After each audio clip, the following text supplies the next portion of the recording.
बदलते मौसम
मंडी में बेचने के लिए किसानों को अभी कुछ दिनों के लिए इंतजार करना पड़ेगा।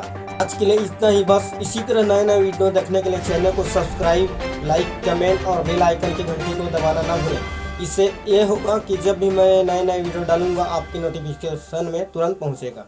बहुत बहुत धन्यवाद।